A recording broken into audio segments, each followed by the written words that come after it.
All right, fantastic. So I'm looking at hands right now, and I am seeing. Okay, how do we feel about both of these hands? Is this turn three Tron? I can't really count too Well, well. I see 6 cards in this hand, so I don't know if a mulligan has happened or not. It looks like it has since Okay, Reed has won the die roll and is on the play here.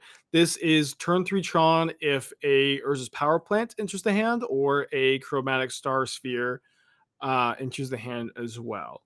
We'll see, but right now there's no green mana over there. It looks like a 6 card speculative keep on the draw. I think it's probably a fine keep instead of going to 5. Um, okay, got it. Yeah, I so do. the visuals you can see here, Reed of Hall of Fame. That's what I was going to say. Reed Duke of Hall of Fame notoriety has his keybinds getting set up right now for Magic Online. So as you know, Magic Online very much so a video game in the sense. Sometimes I just feel like I have to have my StarCraft APM because especially with Reed's Duke, the games can go long. So appreciate that. We see Indatha, was it no Ketria Triumph, I believe, on turn one. Yeah, that's Yeah. Katria. Okay. I wonder what Caroline put back besides a dismember. Maybe there was just 2 dismembers in the hand here. It's big for Reed that he won the die roll. Having these leyline bindings are also pretty nice. I wonder if he's considering just binding the relic. This is kind of like a weird dynamic against Tron, where you smell weakness, you smell that they play relic on turn 1 instead of stars for your map, and you just want to stop them from drawing a card. And that is the line that he opts All right. to take. Simon, move aside. It's Spike says now, huh? I like this. Yeah, this is what is so great about Reed. He just has like this uncanny ability to identify these lines that are unintuitive but like appropriate for the specific game that's happening. This is like one failing I think I have as a Magic player is that I play a ton and I get very used to the repetitive nature of matchups, like the Muscle memory. dynamic of matchups. Yeah, muscle memory. But every game is its a unique thing, and Reed is really good at like taking his time and identifying exactly what he needs to be doing in any given game. And there's just always something to learn watching him play. Yeah, even that sequence that just happened right now, Flooded Strand before the preordain. Yeah, that's something that modern players used to be really good at is fetching before their Serum Visions to not mess up their scries. And I think with preordain, it's a little less clear what your sequencing should be. I think that fetching first matters a little less, but you should be thinking about it how much it matters on any given turn. Okay, well, I see Teferi in the hand now. I guess, and a copy of Time Warp as well. Walk me through what's going to be really critical to have here on Reed's side, because one of those cards you mentioned, Force of Negation, we don't have. Oh, wait, is that my favorite card in Modern now? Up the Beanstalk. All right, we got it. I think so, yeah. I mean, Bean plus Leyline Binding can answer any big thing that Caroline can play next turn. Not that there is currently a big thing in her hand, but there is now. But she's just drawn Oblivion Stone, only castable. So I imagine we'll see Tower O Stone, and then assuming not much changes about Reed's hand, we can go Bean into Binding and hopefully set up to start Time Warp with extra turns. Reed's deck is so cool. This is just I love it. I love it so much. yeah. I'm really happy that he chose to work with this today, and I actually like this decision to go for Ring instead. Good top deck, one that is not weak to Oblivion Stone, and as powerful as the One Ring is, I think we can sometimes forget that it's a card that can take some time to get going. It's one that you need to get down on turn 4 a lot of time to maximize the power, and that is what he's doing here. Yeah, really interesting. I also what really caught my attention was this deck doesn't play some of the other time warp effects that we've seen. Like it's only got one copy of Temporal Mastery. Wasn't there like a 3 mana time walk as well that used to see some play? Yeah, that one's called Savor the Moment, and I think it's really suboptimal for Reed's build specifically, where that's 3 mana, take an extra turn, but you skip your next untap step. So that means not only are you not untapping your lands, but you are not untapping your One Ring as well, which is one of your like main things to be doing on extra turns. And funny enough, it's 3 mana, which kind of sucks with your Bean. You kind of like that Time Warp is a 5 mana card to draw an extra card when you cast it, because one of the best things you can do on these like in these taking turns decks is just draw a lot of extra cards. Okay, let me ask you a question now. Should Reed be typing GGs in the chat? Because I mean, we're on turn 5. We've got 5 mana. We've got Time Warp now and an active One Ring. So what's the story here? I mean, like, would you say that Reed is favored to win from here? I feel like Reed is favored, yeah. Like just seeing both hands, especially, it's going to take a pretty incredible series of draws from Caroline to get out of this. But she may not even have the opportunity to draw all of these cards. Reed would probably have to draw particularly well to never pass back, but will almost certainly be able to accrue an amount of advantage that's just not going to be realistically surmountable. Yeah. Okay. Well, we have a bunch of beanstalks in hand. I guess we're gonna deploy the first one now. I'll leave a question mark on that one. And that's gonna also just help accelerate the draw speed of the deck. I mean, we're already at 38 cards left in our deck, so I have to imagine that like within the next like 4 turns, we're gonna be close to 0, if even that. I mean, you can see like Reed untapping his mana. Not even sure if he should cast the beanstalk here. Yeah, this is kind of classic problem with these kind of decks where you have a ton of options, but none of them are clearly amazing. There's deploying the beanstalks into the O Stone has a lot of really weird dynamics here, where to some extent you're kind of happy if the O Stone just gets popped and your beanstalks get destroyed and you don't deck yourself because you played the beanstalks. It's Beanstalk is just it's really absurd how many cards it can draw in your average like 4-color blue white control blue Bant control deck, but in Reed's deck specifically, it is an incredibly powerful card advantage engine that could get a little out of control. Oh no! And you can see here adjusting the hand to see what's in the hand. We got too many beans, I suppose. Just can't hold them all in my hand. It's going off the screen here. I think that's quite poetic. It's very funny to be like, I've got 9 cards in hand. What's my play this turn? 5 mana, draw 3. But I think it makes sense. It like with the active ring in a matchup where your opponent is just not going to be pressuring your life total, I think it makes sense to lean into the ring as your card advantage engine and just draw your deck with that. Where the bean draw effects is not a may. If you cast a spell with mana value 5 or greater, you have to draw a card, which does have some tension with Reed's plan of fetching up Mistveil Plains and then taking infinite turns. And so you can play around that by bouncing your own beans with Teferi, exiling them if you have Prismatic Ending, which I guess Reed only has one of in the sideboard. But it's something you have to be very conscious of when you're like rolling your snowball down the mountain. This is very much a avalanche deck, as I've called them in the past, where the snowball starts small and gets bigger and bigger and bigger. But this is definitely a build where that snowball can get out of control if you're not careful. Call me a minimalist, but all I heard was bouncing your own beans, and I kind of just got stuck on that.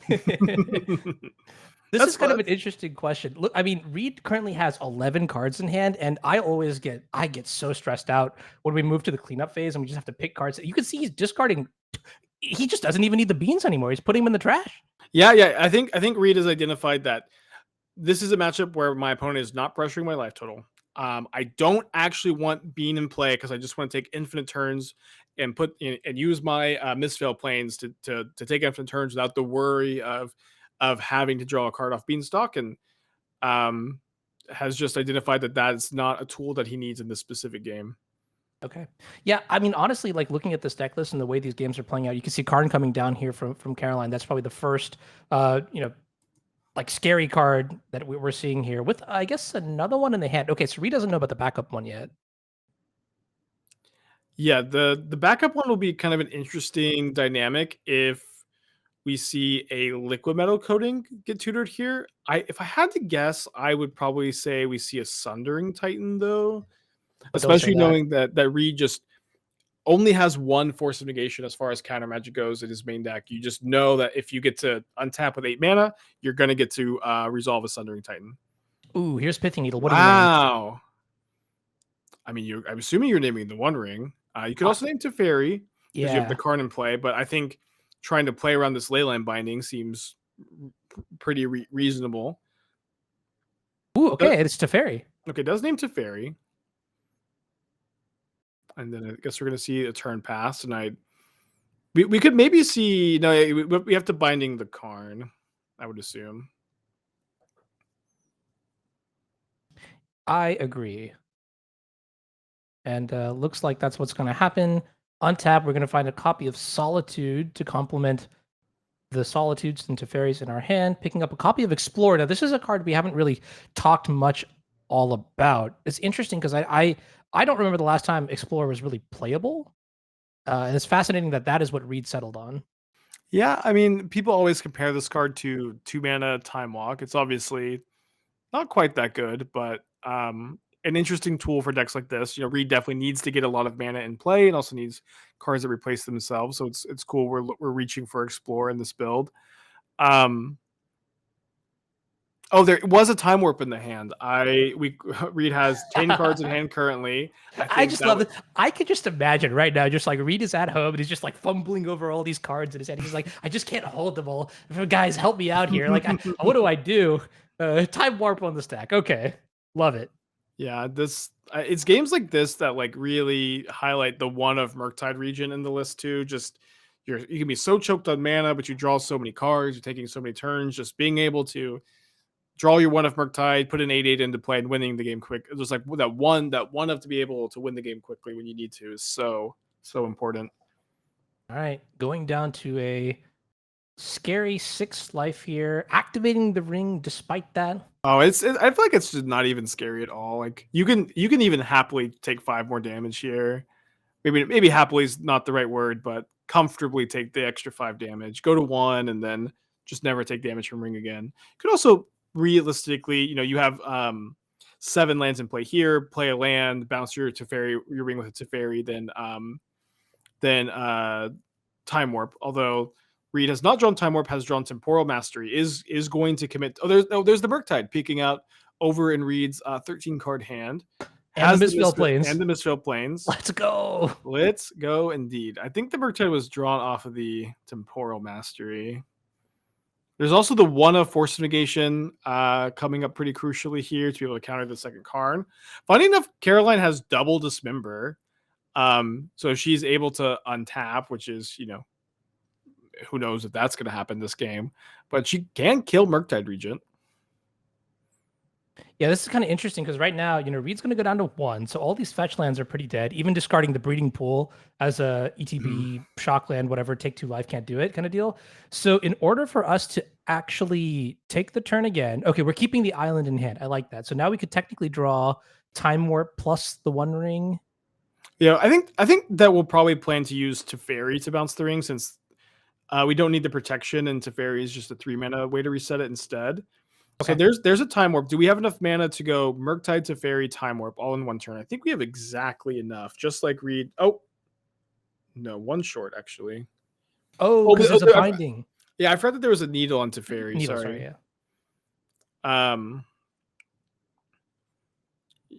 So we obviously have to reset the ring here. I imagine we are not going to play another one this game, although there is a Manamo in hand. No. I can't tempt the fates that much. I think I have died like 4 or 5 times this past week to like Shieldred with my 1 ring in play. At this point, I'm just like so wary of like just dying to drawing too many cards, which is like I guess the perfect place to be in. I mean, Reed's only got 11 cards left in the deck here, so I think. Yeah, Modern is at a really funny spot where like so many games are just about drawing as many cards you can or punishing your opponents for drawing as many cards as they can. It's kind of a dynamic I don't think we've seen before. We haven't really had card draw punishment at the caliber of Shieldred and Bowmaster ever. Like we've had Narset, which has been playable from time to time back in the Uro era, especially. But this is I think a new dynamic for mid-range and control battles. Yeah, I think it is definitely an interesting direction for card design, right? Because I feel like with the printing of Modern Horizons too, I mean, like Ragavan really did just change the texture of the format, like forcing decks to play infinitely more interaction. And I mean, at that point, drawing cards is like the best thing where you just want to have all your answers all the time. And now we see all these cards like Bowmasters was such. I really like the design on that card, even though it's like I despise the card because of what it does to me and how it stops my plans. But in terms of like, I mean, whoever came up with that idea, like hats to you, chef's hats to you. In fact, yeah. Yeah, I think that your perspective on Bowmasters has got to be really interesting. I think we live in a time where there's not that many people who play a lot of Legacy and play a lot of Modern. I think you're probably one of the few people who has like their toes sufficiently dipped into both formats at the same time. And so like here, I feel like, am I right in thinking that you like hate that card in Legacy and really like what it does to Modern? Honestly, even in Legacy, I don't like from a design perspective. I think it's fine. Mhm. Because like for example, the other day I was playing Death and Taxes. I don't want to talk about it too much, but I ended up using like a removal spell on a 1/1 Bowmaster, not realizing that it just like didn't do anything after it ETB'd because I wasn't drawing any cards in this deck. So it's like it's got weaknesses, you know, which is fantastic. I love like the way that you can leverage like the pros and cons of the cards. So Yeah, I agree. I think that, sometimes people are like, when a new card comes and impacts the format a lot, people a lot of times will talk about how they don't like that there's a new card that's super impactful. But I really think it just comes down to like how fun is the gameplay of the new card. hmm. Shocker, shocker, like games have to be fun. But like, but I don't feel like I hear almost anyone complaining about Bowmaster, despite it being so, maybe besides you, besides it being so crazy and so powerful, because it is fun. It's fun to play with, and it's like as interesting to play against, as opposed to the ring, which is like kind of a miserable card to oppose a lot of the time.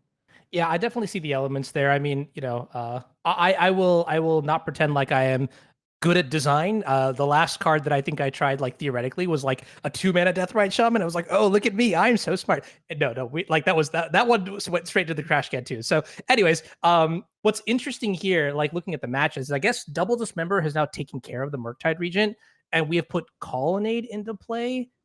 I mean, I guess we're not worried, right? Because 12 is certainly like a manageable life total. Yeah, I think one thing to like why Reed is not very worried here is that we just know that there's 9 cards left in the library, and I think that there are 2 time warps here. We're gonna draw a card when we cast Solitude.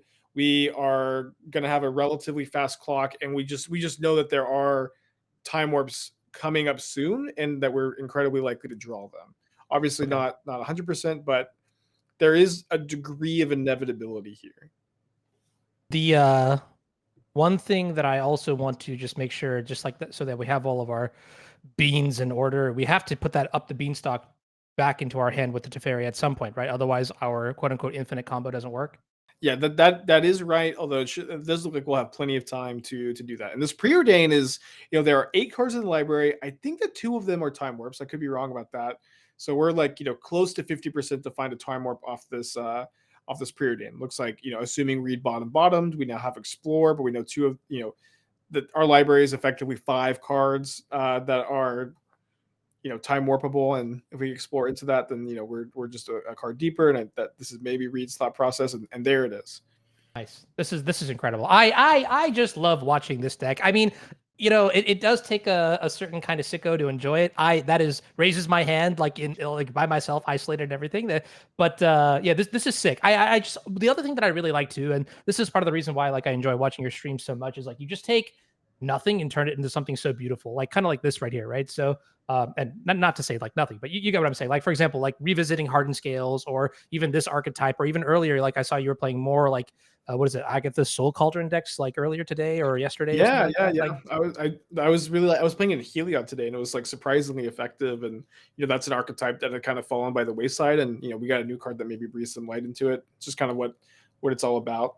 I do think the more I think about it, the more I think Reed's deck is just something that is it's so you, Honorog. This is just like, oh I feel yeah, like everything I ever watch you do is I am a happening huge here. fan of control combo decks. So like think back to like turn one top, turn two counterbalance, like with an entreat the angels. I mean, okay. And as soon as I'm outing myself here as like I have a very particular play style and a very particular set of skills, and I will find you and I will destroy you kind of deal. But like, that's a Liam Neeson reference for people who don't get it, because I don't know. Anyways, but then even like Underworld Breach was another control combo deck. This is a control combo deck. Like this is great. We're in the best timeline there.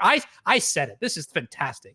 Yeah, I think gameplay in modern is really cool and interesting, and it really feels like there's something for everybody. You can brew and play something like this, like what Reed's playing. You can just like try to pick one specific archetype and just cement yourself as a master of that. The world is kind of your oyster. I think that you can play any archetype that you like. The things are feeling pretty good at the moment. And Wildsville Drain was really interesting, where I feel like general consensus before the set came out was that there wasn't very many modern playable cards. There are a few like people like, oh, maybe Beanstalk will be good, and like this was kind of my perspective before I was like making my like spoiler set review video. But I was digging into there is like a surprising amount of cards in the new set. This is one of the more Yeah. subtle sets that I think is going to end up being relatively high impact as far as standard sets go. All right, well, let's take a look at sideboarding here as we're getting into game 2. And you can see, once again, Reed just taking a shovel of cards and putting them in the sideboard. And I think this is something similar to what we saw earlier. Let's actually go ahead and start with the Tron side, because I think that might be a bit more succinct. Any interesting haymakers from the Tron side? We see the Warping Well getting hovered over briefly. I mean, this is the same problem that you have with the mono black coffers deck, with any deck with Karn the Great Creator, is that you have these removal spells in your main deck. You have these Dismembers, you have these Oblivion Stones that are, I guess, O-Stone is an okay card in this matchup, but you just have these cards that are mostly dead, and then you look at your sideboard and it's a bunch of nonsense that you don't want to draw. You have to do some creative maneuvering with decks like this. Like, not only do you have these Dismembers that are mostly dead, they can snag a solid too, but that's not like the most important thing. We also have these Relic of Progenitus that are almost do nothing. They do break up the Mystic the Mistveil Plains loop, which is not that important. It's hard to hold your Relic of Progenitus to do this. But I don't know where I would start with sideboarding here. Maybe you have more insights, but it is going to be a challenge for Caroline to have like an optimal tuned list post board. I like that she brought in the Leveler. I'm not. It looks like I like that the Haywire Mites are coming in. Both those seem like good moves for sure. Yeah, you made Haywire Might look really incredible. And I think, in fact, Haywire Might has caused me enough headaches where I'd just like to see that card in. But transitioning to Reed's side, I see we were juggling a couple cards. Like, we first cut all the Teferis, and then... actually, before we even talk about the cards, I just want to highlight like how Reed was approaching sideboarding. He looked at his main deck, and he just took out all the cards he thought was bad. Like, I saw him just grab 4 Teferis and then chuck them in the sideboard. And to me, that's kind of like an interesting approach. Mm-hmm. Yeah, it is. It's interesting how many different sideboard styles there are. Some people like to shuffle the 15 sideboard cards in and then just pull the 15 worst ones out. Some people like to take all the bad cards out and then put the most cards you're most interested in. Some people like to bring the cards you're interested in and then cut that many cards. I think that they're mostly all the same and you can find something that works for you, but it's also like in some ways different matchup dynamics. For me at least, my brain can function better if I do different things, for the matchup, if I do one of those different styles. Yeah, sometimes play the player, sometimes play the game, sometimes I don't know. Yeah, just change it up. Yeah, okay, so we see here Caroline on a mulligan to 6 doesn't have access to turn 3 Tron until she does have access to turn 3 Tron. On the other side, I see a bunch of lands and a bunch of time warps, and I'm gonna chalk the One Ring up to being a time warp-esque effect in this deck. So I think honestly, like Reed's position seems kind of fire too. Yeah, I think he has one of the most important cards in the matchup in his hand, which is Explore. This is, Reed currently without Explore has, very few super impactful things on turn 2. I guess you have the Beanstalk too, but just being able to go in theory turn 3 Ring before Caroline can assemble too much and then start time warping is going to be what he needs to do. I think. I imagine that Reed is mostly looking for land off the Preordain. Yeah. I think it's bottom unless you're hitting something that can tap for mana. So yeah, there's maybe, would you keep a Lorien Revealed if you saw it off Preordain here? Well, looks like Reed didn't have to sweat that because Misty Rainforest is the pickup here. I'm a gambler, so maybe I would just bottom it. I don't know. I guess it also depends on like the way the deck is built. I don't know the exact numbers. I'd have to okay. If you've watched like me play Magic, I am not like calculated in any capacity. I just go off of vibes. So I'd have to play like a league, and then I'd know. Okay, like I just like vibe check it, So I'm just like, like the worst person to ask this question to. I mean that's a totally valid answer. I think players who play off vibes are very fun to watch, and they're also like, right a lot of times in a way that it's being a good intuitive player is exactly what you want to be. Like it's just such a headache to be a cold calculating player that just has to think about everything. Dang, sounds awful. Yeah, that's me, just not thinking. I mean, okay, so we're gonna see the One Ring come into play here. That's like the first time walk-esque effect here. Expedition map probably gonna get cracked on the other side to pick up the last Tron piece. This is all stuff that's kind of obvious. The way I sort of look at like my gameplay, I think it takes after Brad Nelson, like a story that I heard about Brad Nelson a long time ago, which was like Brad just played like infinite games of Magic. And that's how he got really good, right? Like he just saw like every single game, every single scenario, every single timeline. So when I say like vibes, I just mean like I kind of like bang my head against the wall until it clicks. And so like I call it the Brad Nelson effect, which okay, it's not really banging my head against the wall, but just like seeing every single scenario and just like knowing, okay, like I've seen this before, I know how this plays out, so I'm gonna do this, like that kind of thing. Which may just end up actually being vibes in one word. Yeah, I think that you're right about that, and I think that I think this is something I've talked about in the past. Is it's really important if you want to get better at Magic to understand which kind of player are you. Are you a Reed Duke? Do you just look at every single game as its own unique place to be? You need to think about using your cards in a unique way for the specific game. Are you a Brad Nelson? Are you an Honorog where you just play so much that you know the direction you need to go, and like the experience is really the what's driving your plays. Yeah. All right, Ancient Stirring going to come into play here. Tron is online. You can hear the robot noises, and that's a copy of the One Ring coming into play for the Mighty Linguini. Now, this is where I got to ask you some interesting questions because, well, we see 2-time warps in Reed's hand. Are we about to storm off? Reed better hope that he's going to storm off, since an Ulamog is coming if he doesn't. Although Reed is going to be able to take several turns here and draw a ton of cards. It's possible that you can set yourself up in a position where you are ahead enough that you can tank an Ulamog, solitude it, leyline binding it, and win anyways. I will be very surprised if Reed is able to beat Tron 2-0. Both he and I, when we were talking about the matchup earlier, were thinking that it was going to be pretty lopsided for Tron, but it has also kind of been the theme of today that Caroline has just have been having some unfortunate mulligans, having to keep some hands that have most of the important pieces and getting there, having a few hands that are just like a turn too slow. But our position here seems pretty good. I mean, we've got mana online and we have the Ulamog, which is the kicker. And here's something that's really interesting. As the game stands right now, I do not believe Reed can end without passing the turn. No, you do not believe Reed can end this without passing the turn, because there's not going to be enough turns to time warp and then bounce your ring and then go off. Is that why? So my understanding for the One Ring is that it gives you protection until your next turn. Mm-hmm. So through all of Reed's infinite turns, he'll never actually be able to attack with the Murktide Regent and deal damage. Oh, right. So that means Ulamog actually does get to resolve in some sort of weird twisted world where it's now I'm starting to get sad because it's just like you have this beautiful product and that like Ulamog is just like there lingering over. It's kind of interesting, yeah. No, that is a super interesting dynamic, and Reed has no counter spells for the Ulamog, and I think Reed has also no tool to get Caroline off of Tron. I think there's no Beseiju, there's no Spreading Seas, there's just Tron. Be right back. Gonna errata Ulamog to be Thanos the ceaseless hunger, because it's inevitable at this point. Yeah, I think so. It is beatable.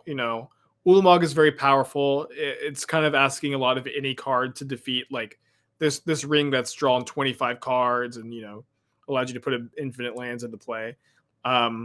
Weirdly, one really important card for Reed to draw in this kind of sequencing is this Explore that he has here. It's almost as good as a Time Walk in these spots where you have as many cards as you realistically need. There's not a limit on the cards that you can draw, and so just like getting that extra land drop into play is so crucial here. Okay, yeah, that's a really good point. I mean, from this point on, like in Reed's solitarying here, I think you're right. He's just looking to put lands into play. Yeah, I think so. And the more I think about this board state, the more I think that there's a chance that Reed can't win. Like, you're right. The ring just has her protected.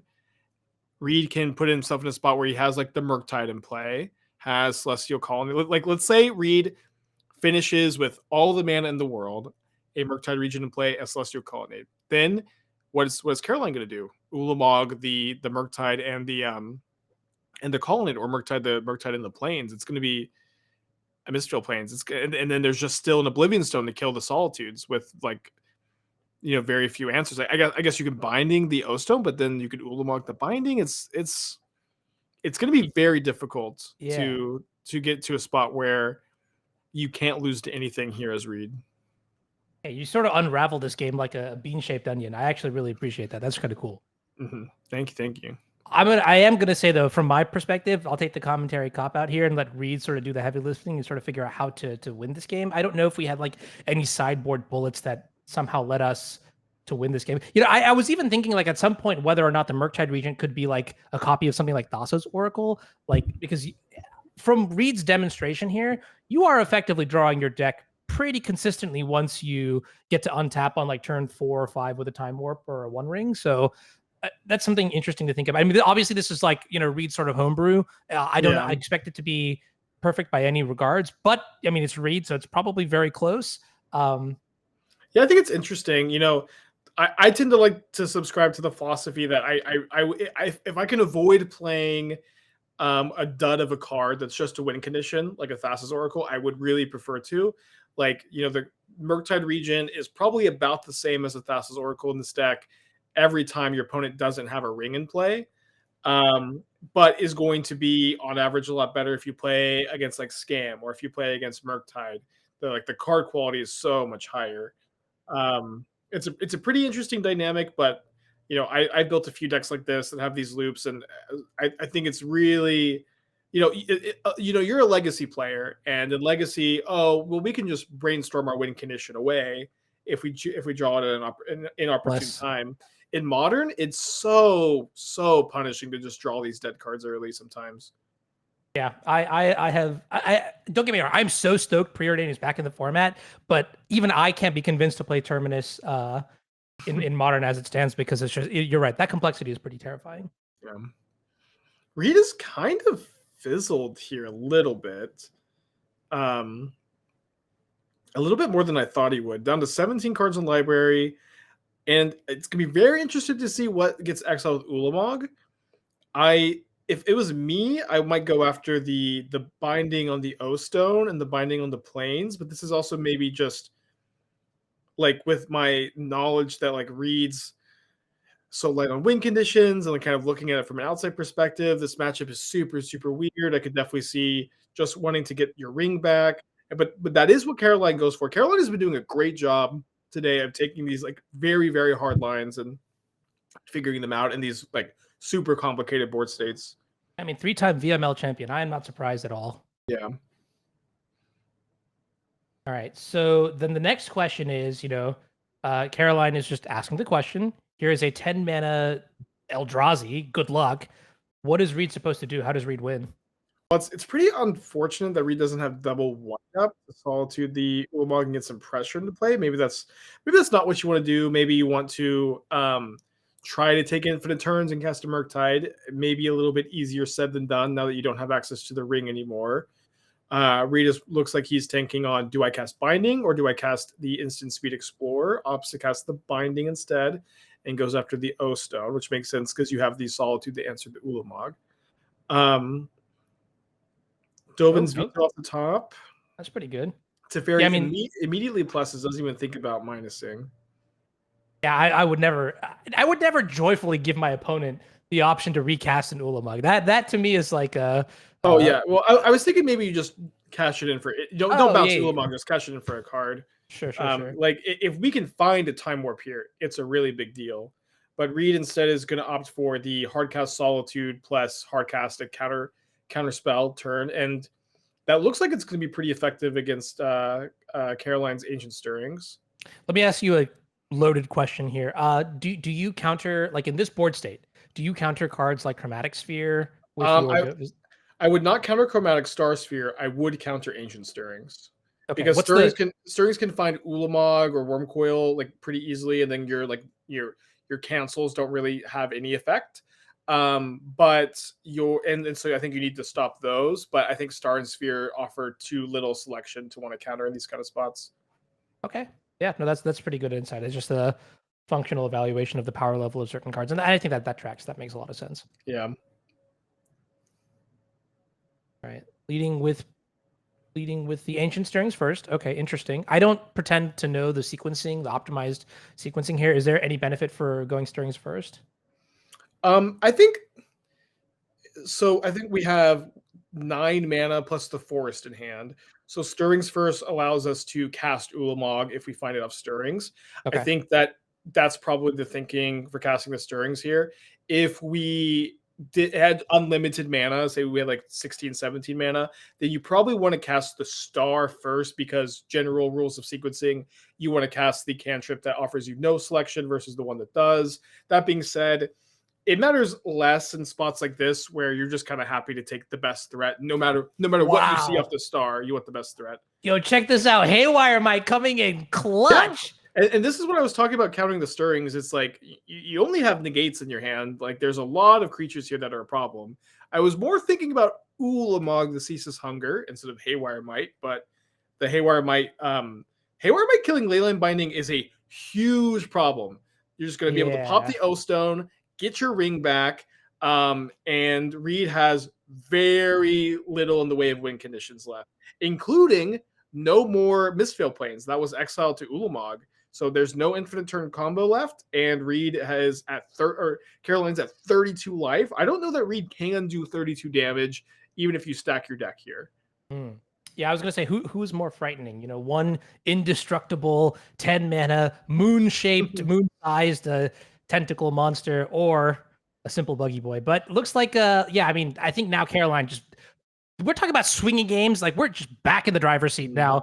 The ring is now active. We've got 32 life to spare to all of our temptations. And I mean, Reed, on the other hand, has sort of just petered out. I mean, most time warp effects, if not all, have probably been used. I haven't really been counting, but someone in Twitch chat probably has.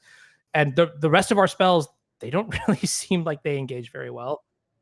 Yeah, Celestial Colonnade is our only hope, maybe. Wow, It'll be a that's tricky a curse game. statement right there, by the way. Yeah. I mean, if anybody can do it, it's Reed. Like I have seen this man win games that I don't think anybody else could over and over and Yes. over again. I remember the one time Reed blood mooned me out of elves and I lost, and I was like, huh? That's Yeah, fascinating. he does that. He will play a card that no one else plays, and it's better than it just does something that no one expects. It's already happened today with the verdicts against coffers. A really interesting evaluation of magic. And oh, there's the Karn. Okay, Karn is actually just going to go straight into the graveyard. But Yeah, that's weirdly one of the best cards Caroline could have drawn from the perspective of Reed here, I think, where it's the most expensive spell that is actually counterable here. And so I think you would prefer to see Karn get cast and countered than a Worm Coil that you're going to have a really hard time answering. You know, March of Otherworldly Light is not the most efficient answer to Worm Coil Engine. all right, this is kind of interesting. Yeah, I almost wonder, like, instead of Murktide Regent, I mean, this is such a crazy deck. You could go through every single option. Like, what if Reed just played Karn as a win condition? You know, like it gives you access to, like, because you're talking about like cards that are just generically good, right? Murktide definitely fits that slot. Thassa's Circle less so. What about the Great Creator? I hate Karn in decks like Okay. this that like I like Karn in Coffers and Tron where you have tons of mana. Karn is going to be good early and it's going to be good the turn you play it. And these like this deck doesn't even have Omnath to have like lots of mana randomly. I'm not a big fan of it in these kind of strategies. Fair enough.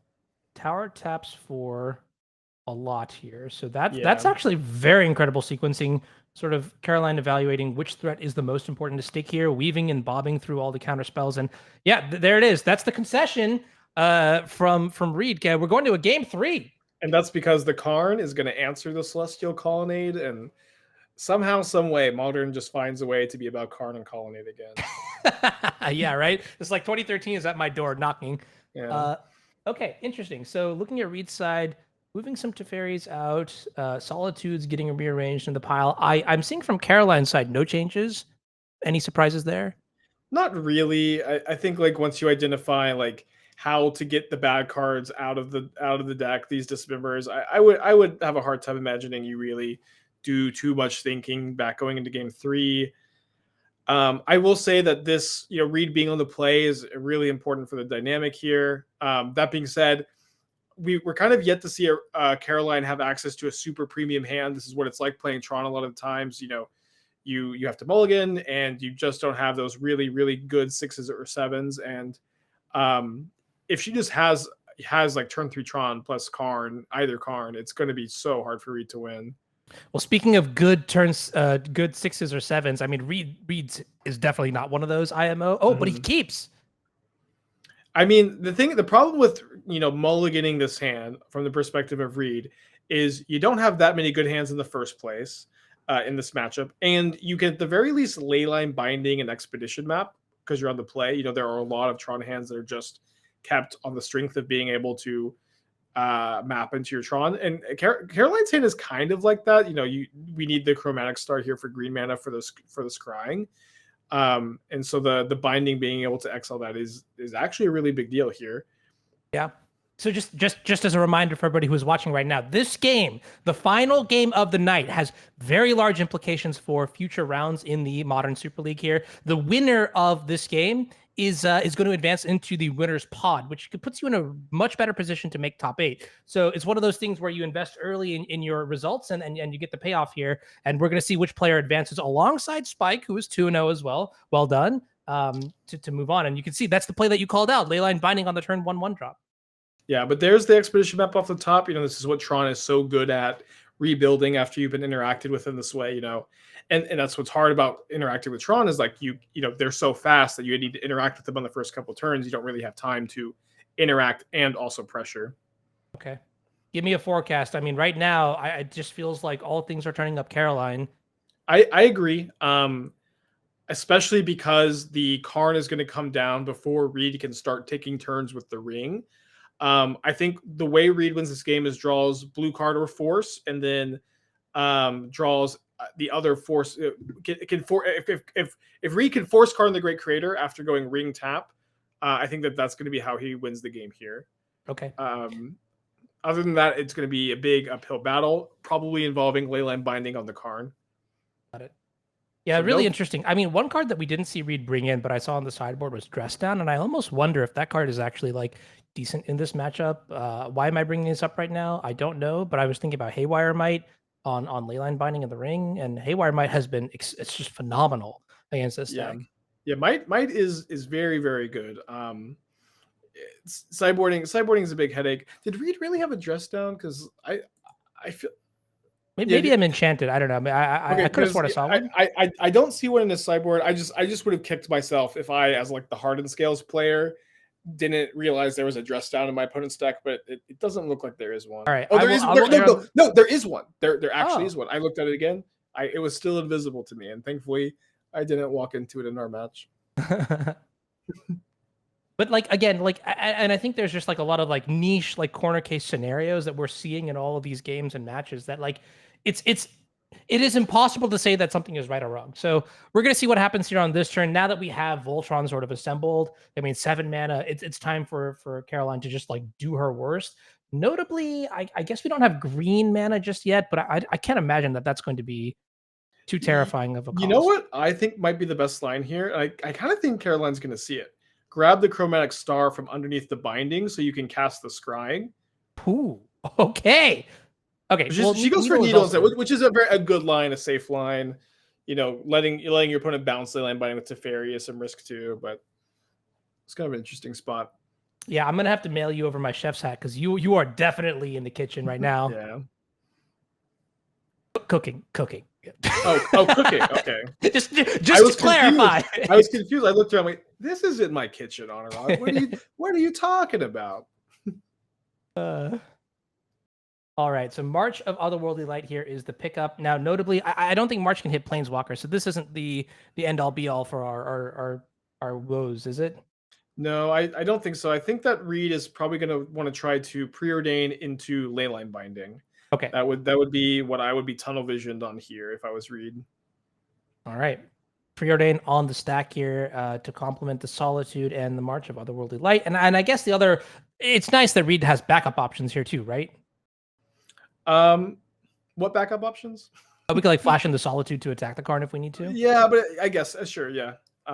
It's not great, but it's like the best of the worst. Yeah, it is. Yeah. Well, although I think Reed had already played a land too, so after the preordain, you can't even hard. Oh, okay, you're right. Flooded Trend first to fetch, and then yeah.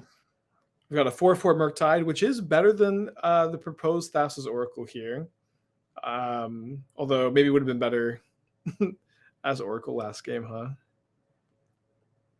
Although this is really big if the one ring gets cast here, since that can unlock Reed's ring potentially. Very tough spot for Caroline. Yeah, what would Aspiring Spike do in this scenario? I don't know. I don't either. I definitely took another commentary cop out there. I was like, all right, this yeah, is your yeah, yeah. problem now. I'm trying to decide. I would definitely be tanking at least this long. I'm looking at the sideboard here. One kind of fun line is if the Phyrexian Metamorph is still in the sideboard, we could copy the Murktide with the Metamorph. That's probably not great, but could buy us a turn. We could still try to get the Chromatic Star from underneath the Leyline Binding and get some more of our mana developed. We could Stonebrain Time Warp, which is not a line that's probably good, but is a line. Instead, we get Liquid Metal Coating, which I'm a little surprised that was the pick. Okay. Maybe just forfeiting the Karn here, saying that we understand it's not going to be surviving this turn, and so just making the next best option.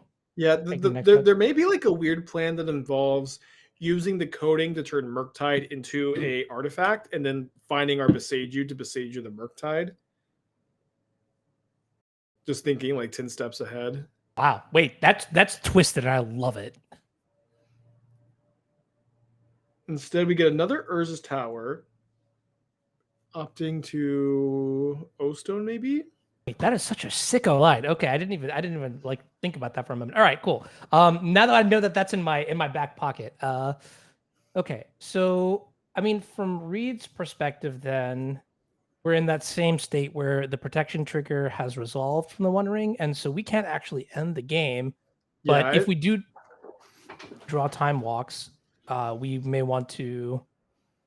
I don't know. How do we want to potentially sequence, or like, how do we even set ourselves up into a winning position? Like, what does that look like?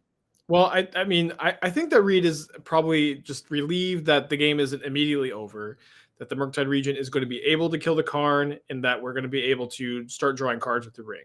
So step 1 is going to be kill Karn. Step 2 is tap the ring. Step 3 is draw Time Warp.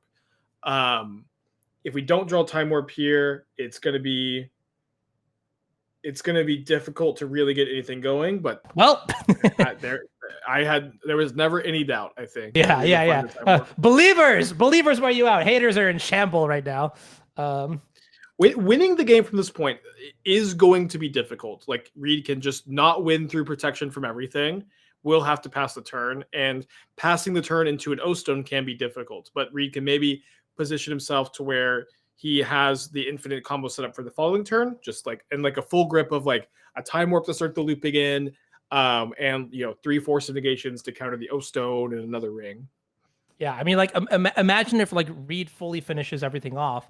I feel like the end board state would look like Murktide, a couple Solitudes in play, Colonnade also in the tank, 4 Time Warps left in the deck with nothing else, and then like Dovin's Veto and Force of Negation, and just like hope for the best there. Yeah, that's a really good board. And so, at that point, we'd be like hoping for Caroline to top deck Ulamog again, or Haywire might potentially. All right, well, there's Beanstalk, which is a card that we haven't actually seen quite yet. I feel like it hasn't played a very impressive role in these games, but maybe that's just for lack of having drawn it. Yeah, I think so. This is probably not the matchup for it. I think for the most part, like you're kind of wanting to play these against like the Ragavan decks where it's like a cheap 2-mana card advantage engine that turns all your interaction into super premium 2-for-1s. Against Tron, like Tron is just kind of comfy with you drawing all the cards, taking all the turns. Like they're gonna get their their win in one way or another. And Reed has not found second Time Warp here, which is a big problem. Attacking with the Murktide doesn't do anything. I think Reed right now is thinking about, do I want to exile this ring with my March? If I do want to do that, how much mana do I want to spend on it? I think that you probably are pretty forced to keep up the Dovin's Veto, which means that we're going to pitch the Solitude and we're going to spend 3 mana exiling the ring so we can keep up the Veto, assuming I've counted correctly.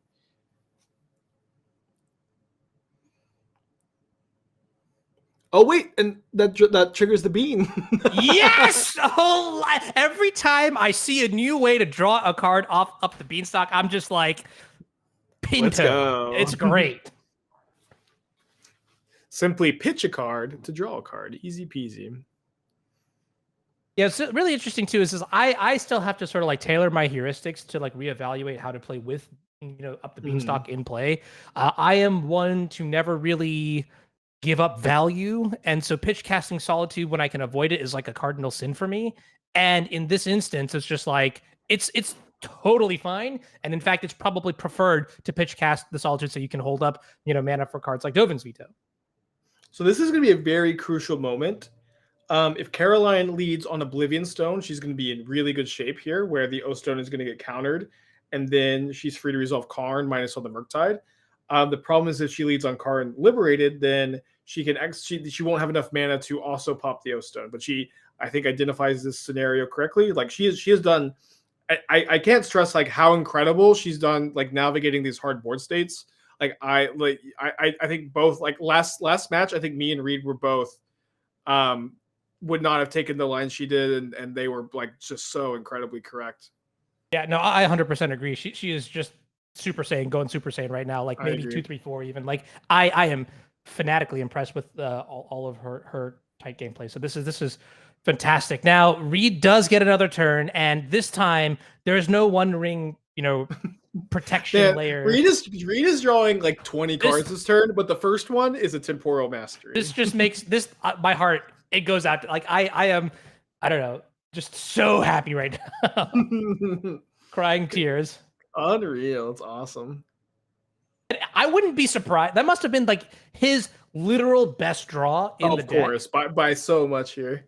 Because now you get to like start clocking, right? Yeah, it's huge. You like if you don't exactly miracle Temporal Mastery this turn, it is going to take you a long time to get a clock going, and it's going to take a lot of your extra turn cards. Instead, we just get to casually cast Solitude and get our clock going. Oh my goodness. It is going to be interesting. Is Reed able to assemble the infinite turn loop in time? And we also have to answer our own ring here. There's or do we? Because we now have Solitude gaining 3 life a turn. That actually gives Reed access to the ring for many more turns than he otherwise would have access to.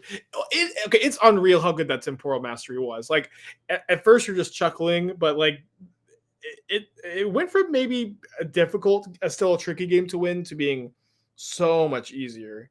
Yeah, my Magic Dad has a crush on Temporal Mastery like no other, just because it is like for 2 mana, it is packing like, I don't know, just like a bazooka's worth of firepower. And I mean, we get to see it like exactly play out here. Now this is okay. That's fine. Time Warp. We're going to gain 3, so we can afford to take some. So another Time Warp in the hand is drawn here, and a backup One Ring. So I think things are starting to get a little bit toasty, cozy, right? Like.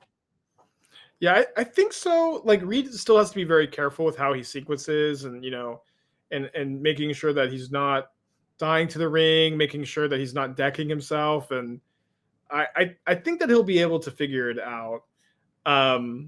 Notably, I think that there are only 2 Solitudes in the deck post board, if I remember how Reed sideboarded. So it sounds accurate. Yeah. Yeah, it can be a little bit nerve wracking in these kind of spots where like, all right, this is all I got. It's got to deal 20, and I've got to draw like 18 more cards to get to the point where I'm taking infinite turns with my. I don't like the way that you're putting shade on my homie Celestial Colonnade.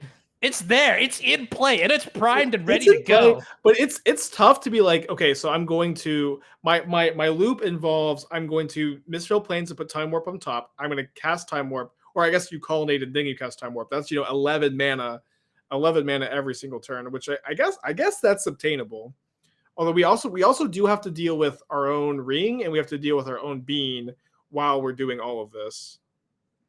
Although it looks like we're gonna march our bean, bounce our ring. Although there's still these sentences are just so absurd. What do you bean? All right, I'm sorry. We gotta close the stream after that one. That one was. No, I've been saying that on stream some. What do you bean?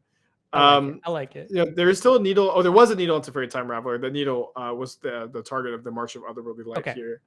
So now no more ring damage. Another Time Warp being cast, I imagine. I'll bring over the Lorien Yeah, for something. That gave me a little bit of a... yeah. I mean, Reed's just got too many card syndrome. It can be a little overwhelming even for our Hall of Famer. Okay, more cards in hand than you have in deck. That's just the position that you always want to be in. Yeah, ideal. Yeah, preordain on the stack now. And I guess at this point, honestly, I'll be real with you. The only thing I want to do is just like draw the rest of my deck. Do we have another copy of Time Warp though? Because I don't think we're gonna be able to draw 10 cards here. I don't think that you will be able to draw 10 cards here either.